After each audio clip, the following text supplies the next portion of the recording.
Ashamaa harka fuunee jaallatamtoonnii fi kabajamtoonni ilmaan Oromoo akkam fayyaa keessanii nagaa qabdu alhamdulillah an nagaan qaba haa ta'u akka nagaan hin jirre nam beekaa akka qeerroon keenya kan Oromiyaa jiran bilisummaa utuu dheebatanuu dhiiga isaanii dhangalaasaa jiran nam beekaa garuu nagaa wal gaafachuun aadaa keenya kan nagaa isin gaafadhe egaa walaloo gabaabaan qaba walaloon sunillee waan yeroo kanaatiin wal qabateetiin gubaa gara kootii gara walalootiin ibsachuu barbaadeeti walaloo gabaabaa isinii qabadhee dhiyaadhe walaloon kiyyas akkas jedha bismillaahi jedheen dubbii koo jalqabaa alhamdulillaahi rabbii kiyya jabaa namni sitti hirkatee deemaan dhabaa ummata biyya koo hedduu dararamte yaa saba Oromoo hedduu dararamte utuu biyya qabdu jiraachuu dadhabde kan mirga ofii lallabuu humnaan ukkaamsanii kaan hidhaatti guuranii kaan lubbuu dhabanii yaa saba koo yaa saba Oromoo wayyaa qomoo kiyya dukkanii hadhaa kun yoom nuuf bari'a dukkanii hadhaa kun yoom nuuf bari'a ijji koo dadhabee wanta gaddaa arguu gurri koos dadhabee gadduma dhaga'u mee akkama ta'u obsallee hin qabu gadheen nutti dhuftee nurraa nyaattee dhugdee qaamaa fi huccuullee nurratti jirrattee lafee keenya nyaattee lafa keenyaaf dhuftee lafee keenya nyaattee lafa keenyaaf dhuftee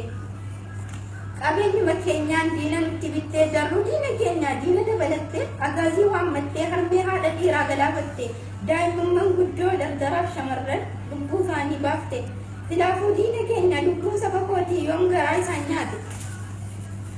يا ربي يا الله يا رحماني أنستي يا ركو سبكوتي كانوا ما عندك أمني سكوفا يا موتي كانوا ما عندك أمني سكوفا يا موتي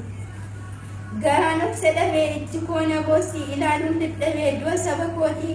دو خيامتي كون كسابة فتة يا وياني دينا كينيا ورا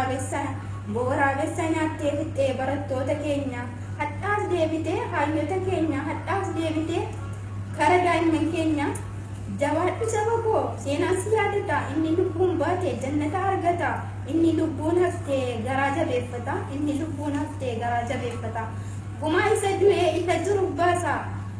hadha yoo ta'ellee deebinkee rasaasa dhugaa yoo qallates bartakkaa hin jirtu hunduunii beekaa wayyaaniin kijibdu hunduunii beekaa wayyaaniin kijibdu